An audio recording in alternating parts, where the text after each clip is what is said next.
O Senhor esteja convosco. Ele está no meio de nós. Proclamação do Evangelho de Jesus Cristo, segundo Mateus. Glória a vós, Senhor.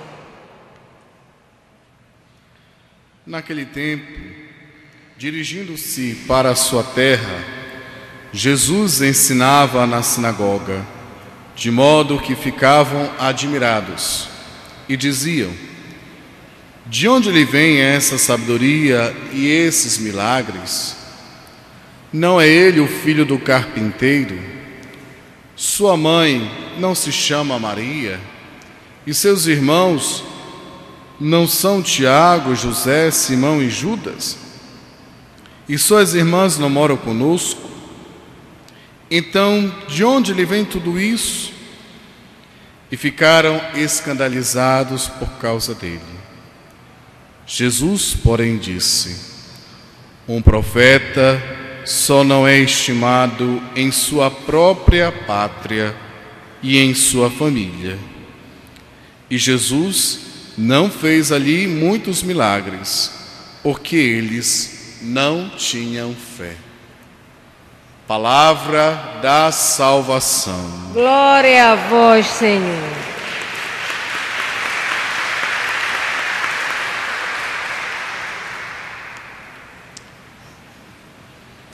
Caros irmãos e irmãs, esse sinal bonito da vida da nossa igreja, da Eucaristia diária, nos dá a possibilidade de nos alimentar da sua palavra, do seu corpo, do seu sangue, fazendo-nos assim fortificados, amadurecidos na nossa fé. E alimentando-nos da palavra de Deus, alimentando-nos do seu corpo, do seu sangue, temos essa oportunidade, temos a graça de cada vez mais crescer na nossa caminhada e na nossa maturidade de fé. Porém, o coração endurecido, que é o que faz com que essas pessoas do Evangelho de hoje se escandalizem, não tenham confiança naquilo que Jesus fez e naquilo que Jesus falou. É interessante perceber que Jesus, no seu relato, como acabamos de escutar, no capítulo 13, depois que terminamos de ler todas as parábolas que falam sobre o reino, e agora então Jesus volta à sua terra. E essas pessoas constatam que ele tem sabedoria, que ele tem poder, porque eles se perguntam: de onde vem essa sabedoria? De onde vem esse poder, seus milagres? Porém, uma superficialidade do conhecimento de Jesus não faz com que essas pessoas se aproximem. Nós temos aqui, no Evangelho de Mateus, duas categorias de pessoas com corações endurecidos.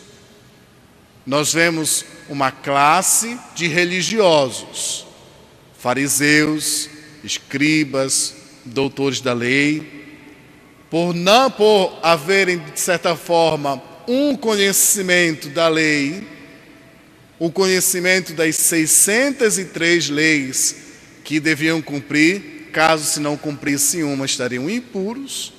Então eles, mesmo que ainda vendo, mesmo que ainda ouvindo as suas palavras, e ainda mais admirando, com admiração, porque eram palavras de autoridade. E ainda assim, eles chegavam com Jesus e diziam: fala-nos abertamente se tu és o Messias. Dá-nos um sinal. E tantas outras partes do Evangelho, nós encontramos esse grupo de religiosos, um grupo de fato com o coração endurecido. E se realizando então a profecia de Isaías, como nós lemos também no Mateus capítulo 13, que ele mesmo faz essa citação, para que olhando não enxerguem, ouvindo não escutem, nem compreendam com o coração. A outra classe de pessoas com o coração endurecido, quem sabe, são aquelas pessoas da mesma região de Jesus. Conhecem os pais, conhecem os seus parentes, os seus irmãos, que vocês sabem que no grego o termo adelphos não quer dizer só irmãos de sangue, filhos do mesmo pai, da mesma mãe, mas quer dizer sinais de parentesco próximos. E assim, essas pessoas conhecendo, olha, ele não era o nosso vizinho, nós não conhecemos seus pais, nós não conhecemos seus irmãos, como é que ele tem o dom de milagres e o dom de palavras? E essa dúvida não é uma dúvida que prossegue uma caminhada, uma investigação, não é uma dúvida que prossegue uma procura, mas é uma dúvida de um preconceito, de um julgamento superficial. E olha, dúvida que revela o quê? Que depois vem trazer no final do Evangelho a falta de fé. Queridos irmãos e irmãs, certa vez eu ouvia de um professor meu dizendo assim: mesmo se Jesus descesse do céu aos olhos de todos, ainda assim haveriam aqueles que duvidariam daquele fato, deste fato. E de fato, é verdade, porque a incredulidade do coração é o que cega, é o que endurece o coração das pessoas. E por isso, como o catecismo da igreja nos ensina, a fé é dom de Deus. Devemos pedir, como os discípulos que pediram a Jesus: Senhor, aumenta a nossa fé. Porque sem ela, sem essa abertura, sem esse passo importante para o acolhimento do dom de Deus em nossas vidas, como Jesus propriamente não foi acolhido porque não acreditaram. Interessante que o Evangelho de Marcos também fala dessa volta de Jesus para a sua terra. E lá fala assim: e Jesus não pôde fazer nenhum milagre, mas algumas curas. Queridos irmãos, sem a fé, sem de fato acreditar, nesse se lançar, nesse confiar, nessa proximidade, sem de fato uma amizade, um relacionamento íntimo com Jesus, nós ficaremos como essas pessoas na superficialidade dos nossos julgamentos. Sem essa verdadeira intimidade de Jesus, nós não podemos crescer na fé. Sem a oração diária, sem a meditação diária da palavra de Deus, sem o recebimento dos sacramentos contínuos, da penitência, da comunhão, dessa continuidade de receber os sacramentos, sem essa verdadeira intimidade com Jesus, não é possível crescer na fé, não é possível ver os seus sinais. E que muitas vezes o nosso coração, encegueirado pela dureza e pela falta de fé, pede a Deus: Senhor, me dá um sinal. Dá-me um sinal para saber que eu não estou sozinho. Dá-me um sinal para saber que Tu estás comigo, que Tu existes. Quantas vezes em nossas vidas passamos por esses momentos de dúvidas, de crises. Nós, padres, também passamos por isso. Mas sem essa profunda e íntima amizade com Jesus, não é possível acolhê-lo. Não é possível acolher Jesus com o coração endurecido, sem a fé, sem confiar no Senhor. Não é possível. E se ficamos na superficialidade, que achamos que conhecemos Jesus, porque ouvimos falar sobre ele, porque a nossa catequese ficou a nível infantil. Nós não aprofundamos, amadurecemos no conhecimento intelectual quando nós estamos fazendo o primeiro, o segundo grau, quando nós vamos para a universidade. Mas a nossa fé, muitas vezes, ela para no crescimento, porque parou ali nos encontros de crisma. Não houve mais um conhecimento profundo e amadurecido, e por isso que tantos jovens, quando entram numa universidade, por não haverem maturidade de fé, acabam muitas vezes abandonando o tesouro de sua vida religiosa e de sua fé cristã. Queridos irmãos, nós estamos celebrando hoje um santo muito importante na vida da igreja, São João Maria Vianney, um padre simples e humilde, mas que atraía multidões pelo seu pastoreio, pelas suas palavras simples e pelo seu modo de direcionar a sua sabedoria dada por Deus. Dizia que no tempo do seminário ele tinha muita dificuldade com o latim e com as teses teológicas para compreendê-las. Porém, os seus discursos, as suas falas, encantavam a muitos.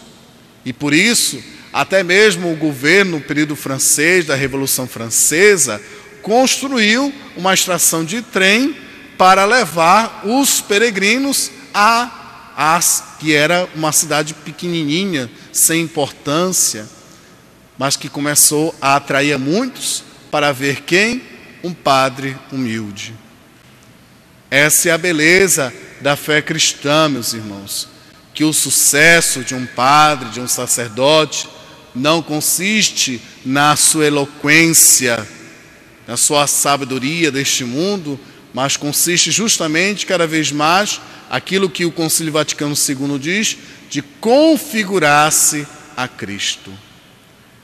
Por isso, hoje, ao ouvir este relato de pessoas sem fé, os próprios, de fato, patriotas, compatriotas de Jesus, aqueles que estavam próximos fisicamente, estavam próximos, quem sabe, culturalmente, falavam, que sabe, o mesmo dialeto, o mesmo sotaque de Jesus, mas os seus corações estavam distantes, porque existia a dúvida da desconfiança brotada do aparente conhecimento de Jesus. Quem é Jesus?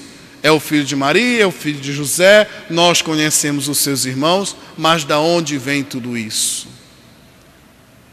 Por isso, meus irmãos, hoje vamos pedir ao Senhor um dom de uma profunda e íntima comunhão com Ele, para que, conhecendo mais profundamente, possamos ver os sinais que realiza em nós, os sinais do seu amor, e assim fazer do Senhor um verdadeiro amigo, um verdadeiro próximo de nós, um parente, não porque temos o mesmo sangue, mas porque Ele está em mim e eu nele.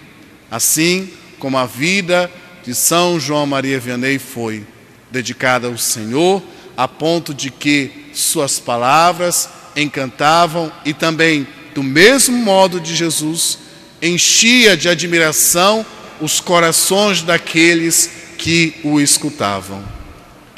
Por isso, hoje vamos pedir essa graça pela intercessão de São João Maria Vianney, e a graça que nós pedimos a Nossa Senhora de Nazaré, ela que via e guardava tudo no coração, sinal de coração aberto, sinal de coração que confiava.